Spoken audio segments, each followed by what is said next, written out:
You're listening to Conferences Online Allergy from Children's Mercy Hospital in Kansas City, Missouri, and I'm your host, Dr. Jay Portnoy.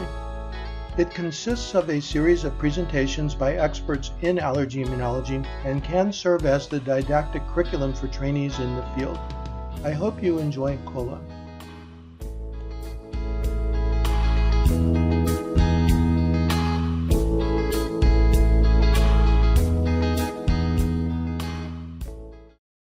So good morning, everybody. This is Conferences Online in Allergy coming to you from Kansas City, Missouri.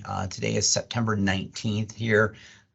We were hoping fall would be moving in, but we're due for high 90s weather again this week, unfortunately.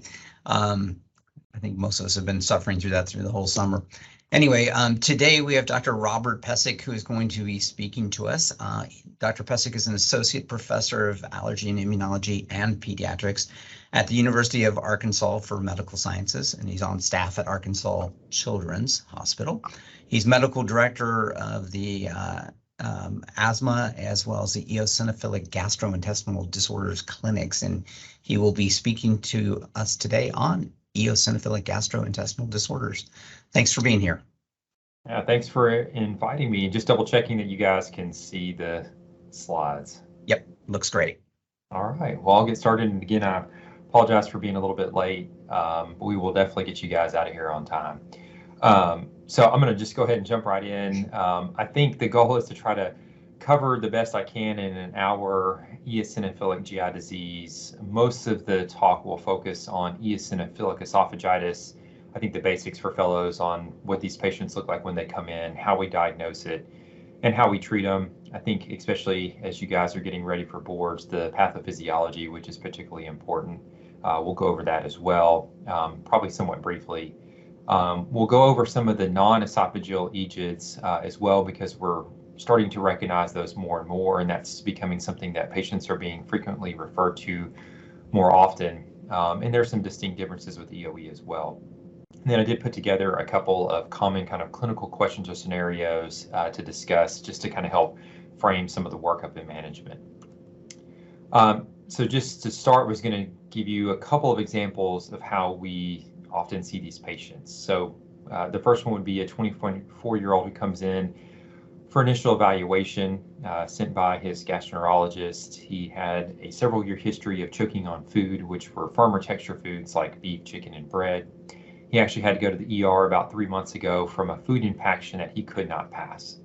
So following that event, he saw a gastroenterologist who did an endoscopy. He was told that his esophagus looked abnormal and that there was a stricture that they ultimately dilated. And since having that done, he felt quite a bit better. He did get started on swallowflow, but was told to take it only for about 30 days before discontinuing it. So he's been on the internet, he's been reading about eosinophilic esophagitis, and he wants to know if he has food allergies that are a cause. And another common presentation, at least in our clinic, is a 13-month-old that we are consulted on during an inpatient stay. This patient got admitted earlier because of recurrent vomiting and failure to thrive. General surgery and GI had been consulted before. They had done some workup for anatomic problems like pyloric stenosis and bowel malrotation, but these were normal. They did undergo EGD, which showed increased tissue eosinophils. When you talk with the mom, there's a history of other atopic disease. The baby has had eczema since 4 months of age and was previously diagnosed with egg allergy. She reports that he's still being breastfed off and on. The primary team is asking for your help in putting together a treatment plan for this patient. So both of those are, I think, pretty common for us. These are some of the key points for you guys to remember just as we kind of go through the talk. I think the first would be that eosinophilic esophagitis and probably most other EGIDs are Th2-driven disorders of the GI tract. There are kind of three characteristic features to define it, which includes clinical symptoms, endoscopic abnormalities, and histopathologic changes. We do have very clear, well-established diagnostic guidelines for EOE, but the other EGIDs are still being developed kind of as we speak. The big probably improvement from this talk a year ago is that we actually have some improved treatment options in the first ever FDA approved medication for EOE as well, which is pretty exciting. So again, as I mentioned from that last slide, we do know that EGIDs are an immune-mediated disease. Again, they've got patients usually come in with clinical symptoms related to GI tract dysfunction, and then histologically they're characterized by eosinophil predominant inflammation. And again, as we kind of break these down, I've mentioned this several times already, we've got two breakdowns. We have eosinophilic esophagitis, and then really everything else kind of falls into what we call a non-EOE EGID or non-esophageal EGID bucket. We have had some recent changes or proposed changes in how we name these disorders, and this really gets at trying to clarify what we're actually talking about. If you've been looking or reading anything at all, you'll kind of see a mixed picture of how we describe these diseases. So what's been proposed, at least as of this year, is that anything that kind of falls in this EGID bucket is called an EGID, which is pretty self-explanatory. If it involves the esophagus, we call that eosinophilic esophagitis. Again, pretty straightforward. The big changes have been in these non-EOE EGIDs. So this has been called in the past anything from eosinophilic gastritis to eosinophilic gastroenteritis to eosinophilic enteritis, eosinophilic colitis, or just EGID, which could just refer to small bowel. So it's been very confusing, and as we've tried to do research, it's made it quite a bit difficult to establish how you diagnose these diseases and how you make comparison between them, because we can't even agree on the anatomic involvement. So what's been proposed now really gets more at focusing on the segment that's involved. So for example, if you had eosinophilic gastritis, that would be EOG. If you had eosinophilic enteritis, kind of a broad name would be EON, which is eosinophilic enteritis, or you can be more specific by naming the specific segment that's involved, which most commonly would be like eosinophilic duodenitis or EOD. Eosinophilic colitis has essentially remained the same, just adding that O in the middle. And then kind of as you can see at the bottom of the slide, it gets really complicated if you've got multiple segment disease. And so there's still some uncertainty, related to if you have EOE plus eosinophilic gastritis, how we name that. Is that one disease? Is that separate diseases? Those types of things. And you can see as it applies to the small intestine, again, we usually combine the segments that are involved. And I think the hope here is that we can be a little bit more specific and more clear about what we're talking about with these disorders. As far as kind of incidence and prevalence, overall EGIDs are rare. We're definitely talking about it more and seeing it more. That's probably because of increased recognition, increased guidelines, but probably also increased occurrence of these diseases, because in general we see more atopy now than we did a decade ago. Again, probably a mix of kind of increased recognition, but probably increased occurrence as well. So you can see also that there are some differences in incidence and prevalence kind of depending on where you live. I'd like to compare us to Japan because I think Japan's really interesting. Their prevalence is overall less, but they probably do the best job at evaluating for this because they have a screening program for H. pylori where patients often go in and get kind of standard of care endoscopy to rule out that disease. And so they're looking for eosinophilic esophagitis or eosinophilia much more often. We do know that probably overall kind of prevalence is about a little over 30 per 100,000. It's a little bit higher in adults compared to kids. And again, there's probably some differences in population. So this is probably, I think, the most common patient that we see. So that's going to typically be a Caucasian male. If it's a child, they tend to present sometime between 5 and 10 years of age, and adults tend to present in their 30s. Again, there's a variety of things that can affect that. And the vast majority will have some history of coexisting atopic disease. So depending on the study that you look at, anywhere between 50 to 70% of patients will have other atopic conditions. And there is definitely some inheritability to these diseases. Maybe 7 to 10% of cases will have a family history. It sometimes is difficult to pick up because a lot of times, grandparents or uncles or things like that weren't told they had eosinophilic esophagitis. They may have had a stricture, may have had similar symptoms, but they were told it was a variety of other conditions. So sometimes the family's not aware that it was the same potential disease. And I think this slide highlights that really you can see EOE in any age. This is broken down by gender. And again, there's a pretty high prevalence even in infants, or kids less than 5 years of age. But again, we're seeing it fairly often in older adults in their 60s and 70s. So I definitely think it's something that you have to consider in any patient that's presenting with GI symptoms. And as an allergist, I think, at least in our group, we're fairly in tune to this. And so when patients are complaining of reflux-like symptoms, dysphagia, I think we're a lot quicker to try to get these patients evaluated. I also like this slide because I think now we really want to include EOE on our atopic march. And I say that because I think, like we talk about in kids who have eczema and food allergy early in life, we're asking questions during subsequent visits about asthma, development of seasonal allergies. And so really, I think EOE needs to be on that spectrum because we're seeing it more and more. So I think it's an important factor that you need to be asking, are patients experiencing dysphagia? Are they having recurring heartburn, especially as we're doing things like OIT and stuff like that? The presentation for these patients really kind of depends on what age they're coming in. So we see this huge spectrum, and of course this is not exclusive to the age group, but the younger you are, the more you tend to present with kind of specific feeding difficulties, which can be either food refusal, failure to thrive, maybe intolerance, vomiting, things like that.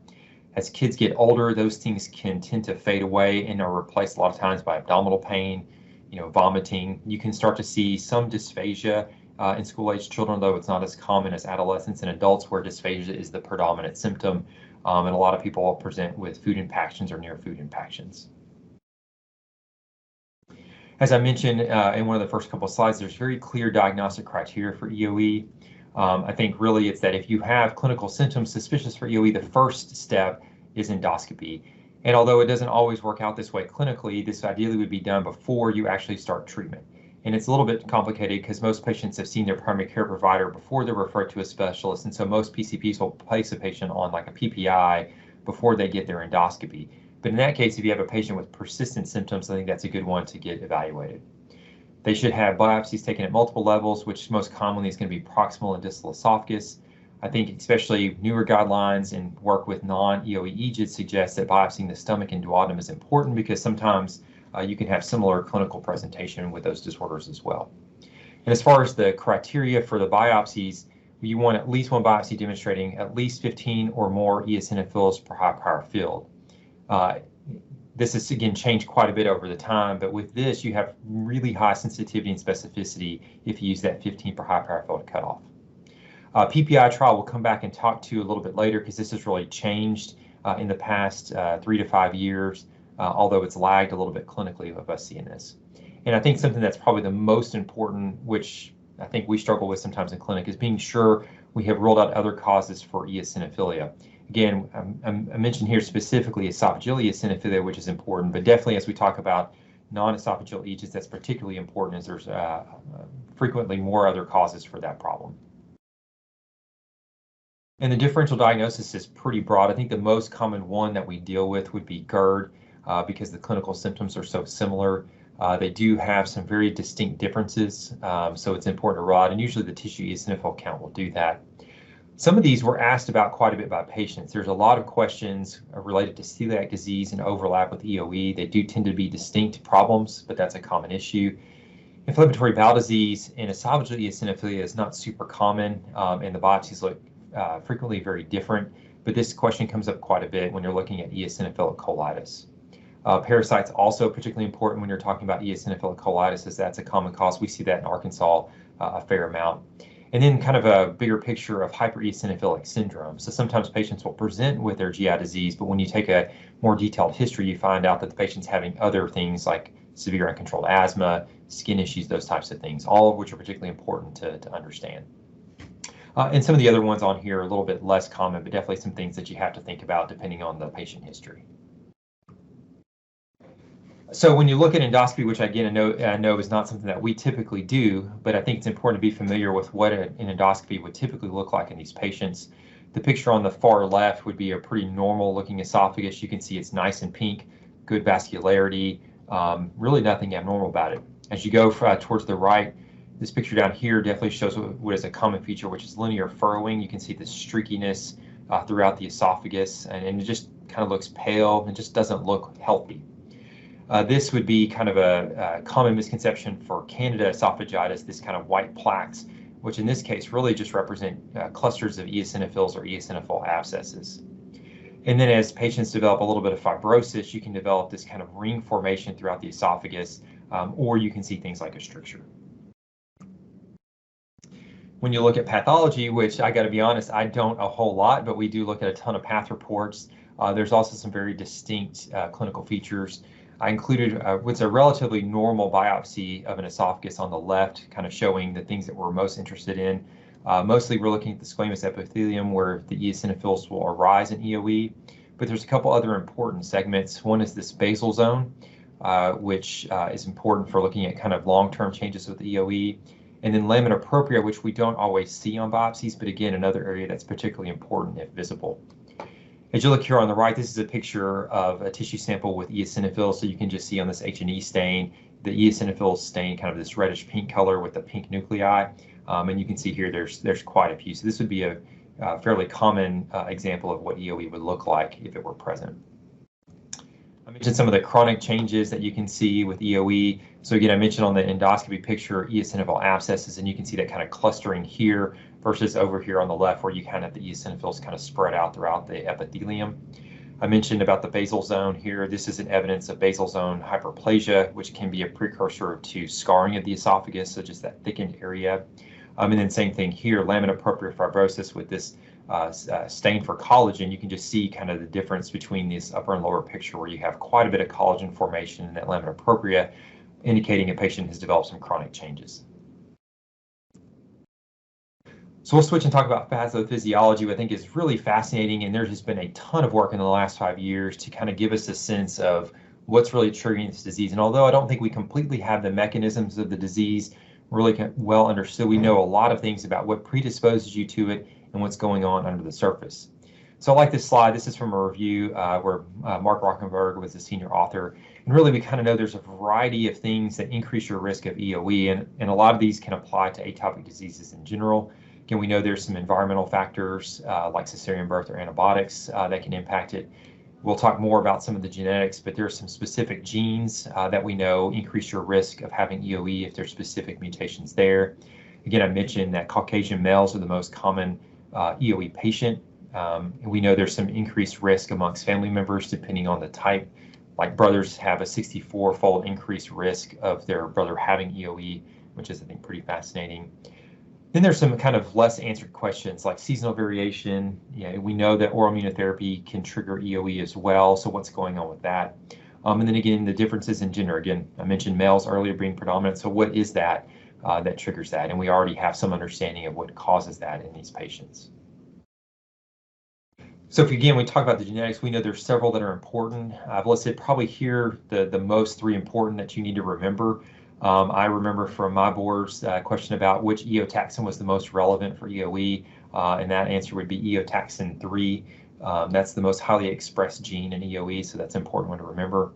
Calpain 14 or capin 14 is important, kind of in this relationship to filaggrin and barrier function in the esophagus, and then TSLP, which is important for promoting Th2 differentiation. So those are 3 critical genes.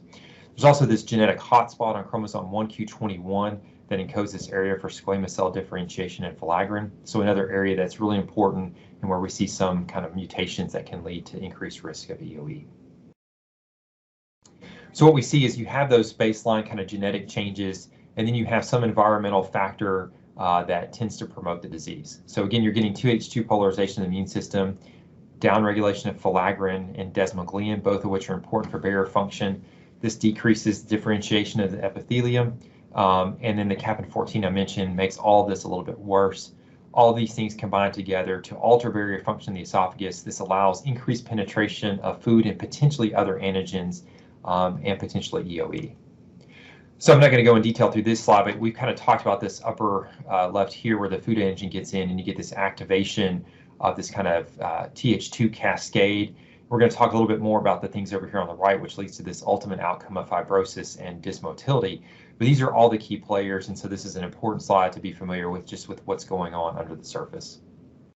I'm going to switch just a little bit and talk about some of the key players, because although we focus a ton on the eosinophils, there's a few other cell types that are particularly important to talk about as well. So in the eosinophils, I think it's important to point out that in the esophagus, we don't normally have eosinophils present. That's not the same for other parts of the intestinal tract. Again, eosinophils are characterized by their granular proteins, major basic protein, eosinophil peroxidase, and eosinophilic cation protein. They also express high levels of Th2 cytokines. And as I mentioned, again, eotaxin 3 is what really attracts them to the esophagus. Probably the most important cytokine that you need to remember for eosinophils is IL-5. There's a bunch that play a role in their activation. in migration, but IL-5 is the critical factor that promotes expansion and survival of eosinophils. Their important player, or one that is at least growing in importance for EOE, is mast cells. So obviously we talk about this a ton in allergy, and they play a huge role in a lot of the diseases that we see. They're, again, activated by cross-linking of IgE on the high affinity receptor. We do see them in increased numbers in active EOE. It's a little bit tricky because most pathologists do not routinely stain biopsy samples for mast cells because we know that they're present. There does seem to be an increased number of eosinophils, but that's an area where there's still work to be done to determine how much of a role they're playing. We do think there's some link between dysmotility and other symptoms in EOE. So some patients who may have improvement in eosinophil numbers may have continued symptoms because of continued activation of mast cells. They also seem to play a role in activating eosinophils and can have a role in development of tissue fibrosis in the epithelium of the esophagus.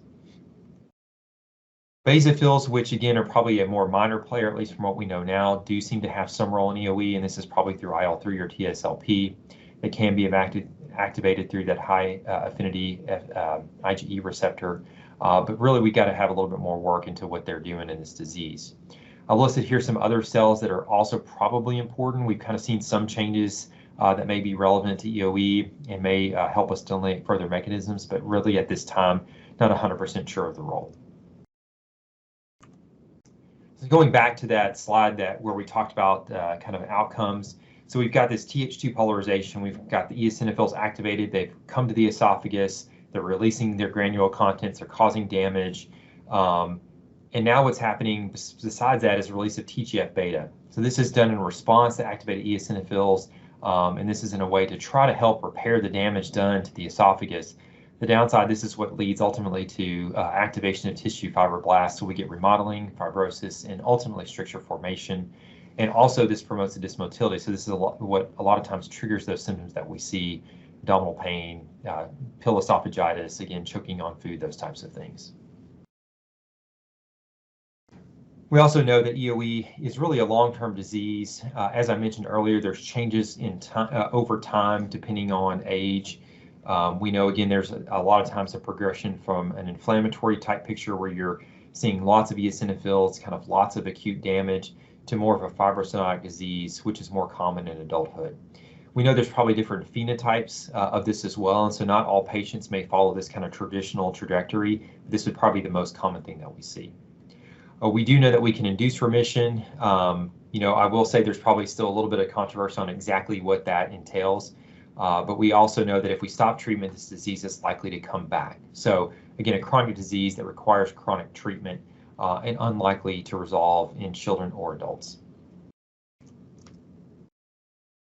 This is just really a visual representation of kind of a summary of these changes that we talked about, including both kind of the progression of clinical symptoms from this kind of feeding difficulty, failure to thrive in young children and infants, to really more of dysphagia and food bolus impaction in older adults. Again, I mentioned some of these changes in the visual findings between linear furrowing to those rings and strictures, and again, just some of the changes in histopathology, kind of demonstrating that inflammatory change ultimately to lamina propria fibrosis. So we talk about treatment. Again, traditionally we have said this is kind of limited, but again, that's improving a little bit, at least in the last year. Really, our goal is kind of threefold. We want to reduce or resolve clinical symptoms. We'd like to correct those endoscopic abnormalities, and we ultimately like to reduce tissue eosinophils. Ideally, in the ideal patient, these would all work together, but a lot of times that's not the case, which we'll talk about here in a little bit. So really, as far as treatment options, we kind of got one of three options. We have different forms of medication. We've got food elimination diets, and then we, again, something that allergists don't do, but we do have esophageal dilation as a third option as well. So I'll start with talking about medications, and the most common one that is patients take are proton pump inhibitors, which most people think of as an acid-suppressing medication, but there is evidence that it can function as an anti-inflammatory by blocking Th2 pathways. In previous kind of guidelines, that was considered a first step to actually diagnose EOE. You had to go through this PPI trial for 8 weeks to rule out quote-unquote PPI responsive esophageal eosinophilia, which really has kind of been debunked a little bit, but it's still often used as a first-line agent. So more than 50% of patients, again, depending on the study that you look at, will have at least clinical improvement in symptoms. and you can have a similar rate of histologic improvement as well. And a lot of times people can be maintained on clinical remission for a long time with just this medication. Probably the biggest thing to think about with this is the dosing of PPIs. Dose does seem to matter quite a bit, and you typically need a little bit of a higher dose medication to get response. So patients who are on low dose therapy may need a trial of a higher dose therapy before we say that that medication didn't work. I think safety is probably the biggest controversy and probably the thing we get asked about the most in clinic. Short term doesn't seem to be a whole lot of risk. Long term, it depends on the age and kind of the population you're talking about. There's definitely been some link with potentially a higher risk of fracture in elderly patients or maybe chronic kidney disease that hasn't been established in all patients. But again, lots of families, at least in pediatrics, are worried about these risks. And so it is probably something, you have to be sure it's effective. And, if you're not getting maybe the clinical or histologic improvement you expect, maybe this is a medication we need to stop. The second medication we would use is swallowed topical steroids. I abbreviate it as STC, but a lot of times it's TCS. This is a very effective medication. It's been a ton of clinical trials that have looked at this and can show improvement in clinical symptoms, endoscopic features, maybe with some help in improving some of the chronic kind of fibrostenotic changes to a degree, and also histopathologic outcomes. We really have in the United States kind of two formulations. We've got a budesonide slurry, which goes between 1 to 2 milligrams a day, and then swallowed Flovent, which can be dosed up to a much higher dose. In Europe, there is budesonide oral dissolvable tablets, which is not available in the United States as of yet. Budesonide oral suspension was something that was evaluated recently, but was denied by the FDA for use in EOE. We do know that they're good for long-term control as well. You can develop steroid resistance over time in some patients, so it is important to keep them on management and to evaluate them intermittently to ensure their diseases remained under control. They are probably overall, I think, safer than some of the other medicines we use. We do know that there's a low risk of candidiasis, probably 5% or less. Most of the time that's asymptomatic. There's some kind of controversy about effects on cortisol, adrenal gland suppression, bone density, those types of things. There was recently a study that came out in a GI journal that suggested that there was really no increase of fractures with topical steroids or in EOE in general with our medications. There have been some single center reports of adrenal suppression in patients on this medication. And as allergists, we're using steroids in a variety of ways. We'll use it topically, we'll use it for asthma, we'll use it for seasonal allergies, we'll use it for EOE. So I think it's particularly important for us to be mindful of the total amount that our patients are getting and being sure that we're screening for potential side effects of these medications. And then probably the most exciting option would be the biologics, and more specifically dupilumab, which was approved earlier this year by the FDA for EOE. It's an anti-IL-4 receptor antibody that also blocks IL-13. And I put some of the clinical trial results. These have still not been through the peer review process as of yet, but have been presented at several meetings, and we're obviously in the FDA application. So what we saw was, the majority of subjects who were 12 and older were able to reach the primary endpoint of less than 6 eosinophils per high power field after 24 weeks of treatment. I think that's a pretty stringent goal. The vast majority have had improvements in dysphagia scores, and the majority of patients were able to maintain control after 52 weeks of therapy, which is an important part. It's not only that short-term remission, but long-term control of disease as well. And again, being allergists, we're using, monoclonal antibodies quite a bit. This is nice because I think, we have one medication that can potentially treat multiple diseases in our patients. So not only their EOE, but asthma, eczema, those types of things. So I think it's really exciting to be able to reduce the amount of medications our patients are using and really provide effective control for a variety of problems. This slide highlights some of the other biologics that have been under investigation or are currently under investigation. And you can see we really kind of are hitting the gamut of different molecules. Some are not surprising, like the work with IL-4, which we talked about with dupilumab, IL-5, which again is really particularly relevant for eosinophils, and IL-13. There's currently a phase 3 trial for benralizumab, an EOE that's ongoing. Dupilumab is being studied down to, I believe, 1 year of age for EOE as well. Cendakimab is being studied actively right now. Xolair really isn't getting a whole lot of work right now in EOE. There's been some prior work that showed it maybe wasn't quite as effective as we had hoped. I think lirentelimab is really exciting with cyclic 8. That's being studied for kind of lower non-EOE EGIDs. So I think there's a ton of potential here, and again, likely to be a growing part of how we manage these patients, especially if they have multiple segments involved. So just a couple other medications to touch upon because we're asked a lot, and there's been various studies on these. One would be montelukast or Singulair. So there's been, depending on the study you look at, some variable improvement in clinical symptoms, depending on the dose that was used. But in general, there's not a great effect on reducing tissue eosinophils. There's been some that have suggested that was the case, but really, over time, montelukast has not been effective at maintaining that. Cromolyn sodium, again, from just an eosinophil number, there's really not consistent improvement in symptoms or tissue eosinophil counts. I think I would say mostly we're not using that. There's maybe a role in the future depending on what we decide about mast cells. So as a mast cell stabilizer, maybe that would offer some symptomatic relief for patients where that seems to be part of their disease burden. Systemic steroids and immune modulators, we definitely know that systemic steroids are effective at reducing tissue eosinophils over the short term. Obviously, long term, there's some concerns. We can use immune modulators like that are used for other inflammatory bowel diseases, but again, limited by long-term safety concerns. I think where we mostly use systemic steroids would be patients who have maybe severe acute symptoms. That seems to help them reduce those symptoms a little bit quicker.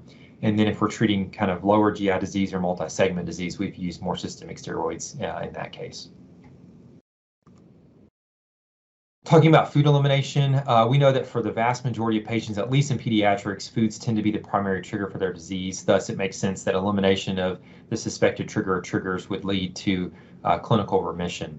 It is not an IgE-mediated disease, so we have had difficulty in having a reliable laboratory way of diagnosing the specific trigger. So mostly we're eliminating based upon what we know are common triggers. And we know the more food that you take away, the greater your results tend to be. And I'll have a slide here in a second that will summarize the different food elimination diets. We do know that this is likely long-term elimination. It doesn't seem to be a short-term, kind of 6 months to several years. It could be lifelong as far as we know, but the vast majority of patients are going to need very long elimination of the culprit food. For the most part, that's safe. There's evidence that quality of life is less on food elimination compared to medications. I think an important thing as allergists is to recognize that some patients can develop acute reactions, and there's kind of two ways this can happen. You can kind of have this kind of GI-specific symptom, something called fire, which is kind of a food-induced response to the esophagus. So patients will ingest a food and will get kind of these immediate gastrointestinal symptoms. We have also seen patients have IgE-mediated reactions with like accidental ingestions or re-exposure after a food has been eliminated, similar to the kind of situation we've had with eczema for a long time. So it's really important if you've got a patient who has maybe a very strong atopic history, you may want to consider food testing before reintroduction just to ensure that there's not a risk of an acute problem. So this is the slide I was mentioning that kind of goes through the different dietary options available for EOE, and there's really kind of three. There's allergen-directed elimination, which is centered around kind of eliminating foods based upon positive allergy testing, whether that's skin prick testing, IgE testing, or patch testing. Probably most people aren't doing this consistently anymore because overall the rate of success has been maybe a coin flip depending on the food and study that you're looking at. So it hasn't been the most effective. Not to say it can't work, but not as effective as some of the others. Mostly, I think empiric elimination is the most common type of food avoidance diet done. And this really is just, again, eliminating foods based upon studies that suggest what the most common triggers are. So this can be anywhere from single food elimination to what is kind of the classic EOE diet, which is 6 food elimination.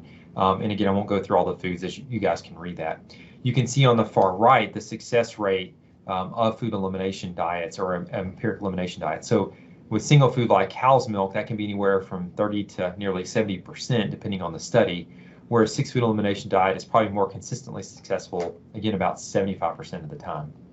And that's in contrast to the elemental diet, which really is kind of elimination of all foods, use of an elemental formula to provide nutrition.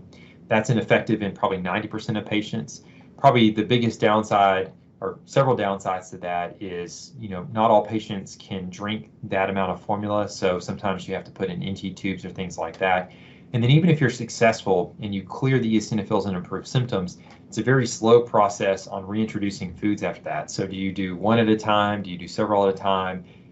With repetitive endoscopies, it can be a lot for patients to undergo. And then I mentioned esophageal dilation as another treatment modality. And again, this is uncommon in pediatrics, but more common in adolescents and adults. This really is aimed at improving symptoms. And so if you've got a patient with a stricture who's choking on food regularly or getting food impactions, you can improve that in probably at least 75% of patients. But it is important to remember that this doesn't really change their underlying disease or the amount of inflammations there. Now, having said that, sometimes adult patients won't have as much inflammation because they've kind of progressed to this fibrostenotic disease. We don't really have, and I didn't mention it a ton other than with topical steroids, we don't have a really effective way at kind of undoing that fibrostenosis once it's present. So yeah, we can dilate the esophagus, get patients feeling better, but preventing that from happening again can be tricky. Duration of relief is variable, so some patients will last for months, sometimes it's years before they will recur, but most patients who have strictures will have a recurrence of it at some point down the road. It is very safe. There's, although we talk about esophageal perforation and things like that, that's a very uncommon complication. Chest pain, those types of things is fairly uncommon as well. So this slide's probably a little bit outdated. This has kind of been our treatment algorithm here to use. We'll again talk more about the PPI specifically in a second, but essentially when you have a patient with a firm diagnosis of EOE, you really, to me on the front end, would still probably offer one of three options, whether that's PPI, swallow steroids, or some type of food elimination diet. Whatever we offer, we would recommend repeat endoscopy, depending on what you're doing, and in discussion with the family, maybe 10 to 12 weeks after that was started to evaluate for endoscopic and histologic improvement. And then if they don't improve, then you have kind of to reevaluate. Do you switch, from a PPI to swallowed steroids? Do you increase the dose of swallowed steroids? Do you expand the food elimination diet? Or do you consider a biologic like dupilumab at that point?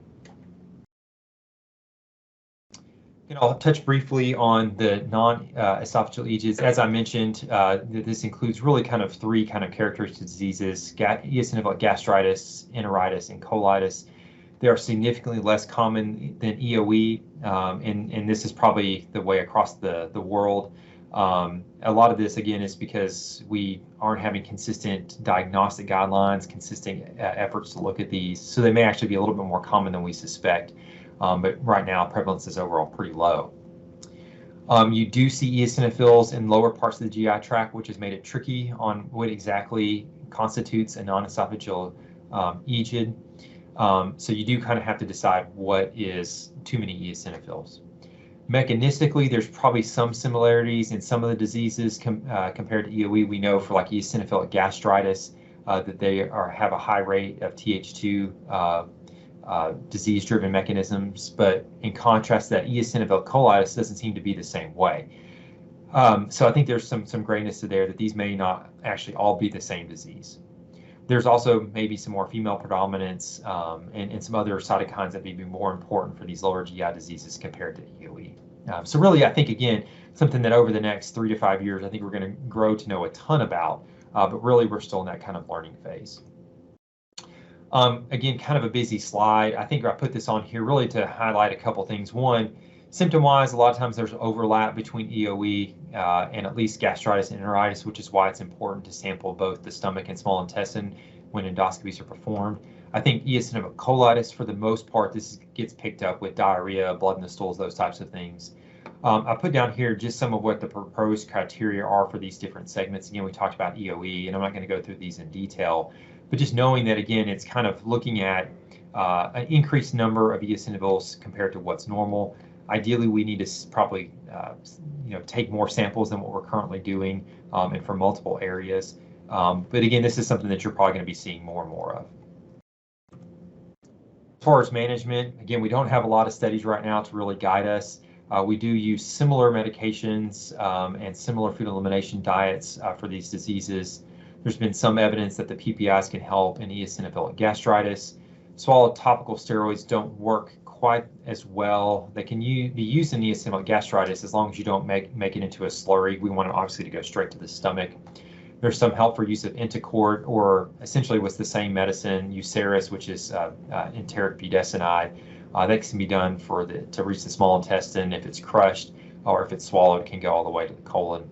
As I mentioned before, systemic steroids can be helpful for some of these diseases. They have to be done in kind of a prolonged taper, but there's some evidence that it may just be kind of a one-time thing. So you treat them, you taper them off, and they may not have any recurrence. Obviously, if they do, then you may need to consider other medications like immune modulating drugs. And again, food elimination has been effective in some studies. There was a relatively recent, I guess, publication, or at least abstract by Nimi Gonzalez in Chicago that looked at elemental diets in these non-esophageal EGIDs and showed great efficacy. But again, it's limited by the same problems as for EOE, which is just the ability to tolerate the limited food. And as I mentioned on the biologics, there's definitely a lot of work at biologics in these diseases, and so more to come on those. I know we're running a little bit shorter on time, but I did want to go over kind of a couple of common clinical questions or scenarios for some of these diseases. And I mentioned this earlier, but the first question would be, do patients require a PPI trial to be diagnosed with EOE? And as of now, the answer to that would probably be no. So previously, again, it was something that you had to do to kind of rule out this PPI responsive esophageal eosinophilia. But really, there's been a lot of studies that suggest that they're really the same thing. EOE and PPI, REE, share very similar genetic kind of profiles. Thus, we don't have to really separate them out. So there are patients, again, that will respond to PPI and won't need other therapies. But those are patients that would also respond to other types of EOE treatments. So really, we're dealing with the same disease. So with this last kind of statement, I think this is where we're at, which is PPI is a treatment option, but not a requirement for EOE. Having said that, insurance a lot of times will still require a trial for you to use biologics, so that may be something that you're forced to do either way. And a lot of patients elect to do this on the front end because it's easy. It doesn't require, food elimination, so a lot of patients will want to do this anyways. Should I do allergy testing for my EGID patients? And I would say that's a tough one to absolutely say no, but it's also one that I can say is not super helpful in identifying culprits. And again, I mentioned this earlier with the discussion of food elimination diets, but this is really the data to support that. Whether you're looking at skin prick testing or IgE testing that we commonly do, the positive predictive values are really not great. Depending on the food, you may have a high negative predictive value, but even that's not great for most of the foods that we're talking about. Patch testing, again, same thing. Positive results are not necessarily particularly helpful. IgE testing has not been studied quite as thoroughly as skin prick testing. It may be more sensitive, but again, I think it's just a tough thing to reliably do. There has been some work suggesting that kind of the mechanism behind this is IgG4 related rather than IgE, which we kind of know. And so I think there's a lot more to be learned about that, and maybe through kind of those future studies, we can kind of identify a better laboratory way to pinpoint these foods. I think that would make food elimination a much more attractive option if we could kind of help. As far as like environmental testing, we'll talk about kind of that role here in a second, but that's not something that necessarily needs to be routinely done. I did mention probably the greatest role, especially as an allergist, is upon reintroduction of foods. Again, if you've got a patient with a strong atopic history, it may be worthwhile to retest that patient before introducing foods. So do environmental allergies trigger EOE? I would say for the vast majority of patients, environmental allergies don't seem to be the major culprit behind driving the disease, but there's definitely a subset of patients who exacerbate with seasonal changes. So we see patients with worse clinical symptoms during pollen seasons, and there can be, and there has been evidence of patients with increased tissue eosinophils during those pollen seasons. I think it's been a little bit hard to pinpoint because at least in our clinic, we're making changes based around, food elimination or medications or rescoping based upon those changes rather than considering time of the year, at least on the front end. So a lot of times this can be hard to tease out in the right patients. And from my experience, patients don't often tell you this history of, yeah, I choke more in the spring, but I'm fine in the summer. So it's been a little bit hard to pick it up. There's been a few studies that have looked at this. There's maybe been some supportive evidence. There's been look at, immunotherapy. Again, so far the data has not been great. Maybe there's some benefit, but we've got plenty of patients, at least in our clinic, with active EOE on immunotherapy.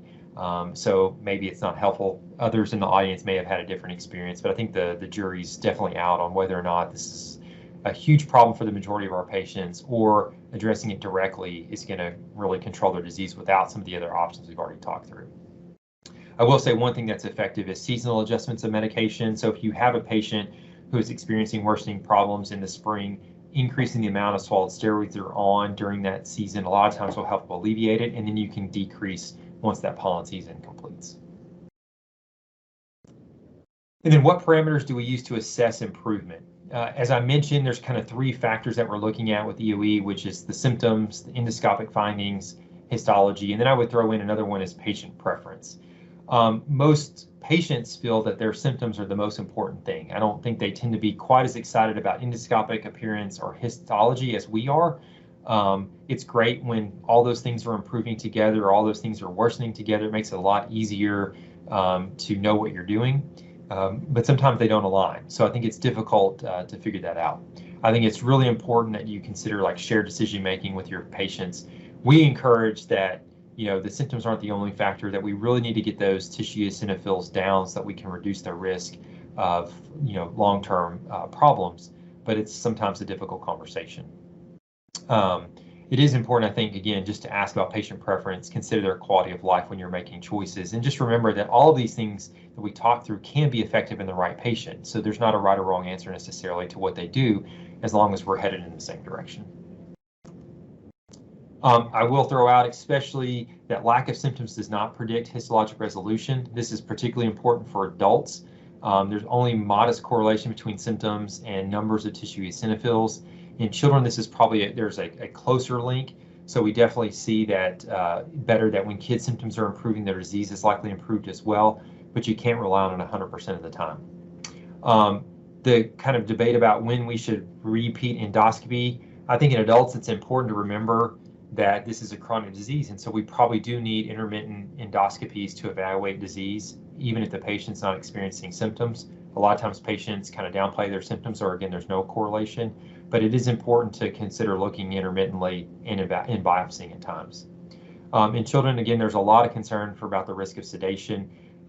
There's been some evidence to suggest that there's developmental delay. There's some studies that suggest maybe that's not the case, but I think it's an important factor to consider. So we need to be discussing this with our patients. Again, there's several things coming that could help with this. One would be transnasal endoscopy, which some centers are actively doing in the right patients. So that's been able to be done without sedation. The string test is potentially coming later this year, which is, for those who don't know, a string that's kind of inside a gelatin capsule. You swallow it, the capsule dissolves, the string unravels into the esophagus and adheres to the side. You leave it there for about an hour, and then you can pull that out and measure kind of eosinophil activity through that string. It doesn't give you numbers, but at least gives you a sense of activity. There's a similar test called the Cytosponge that's also out there and may be available. So bottom line, some non-invasive ways to evaluate disease in those patients who are very concerned about repetitive endoscopies. I will also point out on the flip side, lack of eosinophils does not guarantee resolution of symptoms. I think this is a particularly difficult area, but one that we see fairly often. And a lot of times this is where it's really important to partner with a GI colleague. Is this a mast cell issue? Is this related to another GI issue, of which I've listed some of the common things that we've seen in our patients? So you just have to remember that, even though the eosinophils are gone, that doesn't necessarily guarantee your patient's going to feel better. So it's important to kind of consider some other things if you find that case. Just to go back to those key point slides from the beginning, just remember EGIDs are in general Th2-driven disorders of the GI tract. They're characterized by a triad of clinical symptoms, endoscopic abnormalities, and histopathologic changes, which is how we are evaluating our treatment as well. Again, we do have clear diagnostic criteria for EOE. The others are coming, and we've made a ton of progress, but more to be gained. And again, as of today, it's nice to be able to say that our treatment options are improving. We have our first ever FDA-approved medication. We've learned a lot about the other medications that we're using, and I think there's a ton of hope that over the next few years, we'll have a variety of medications available that are FDA approved, to use for our patients. I will stop right there. Again, I apologize for being late, and I apologize for going quickly, but I hope that was helpful, and I will take any questions you guys have. Okay, we'll open it up to the audience for questions.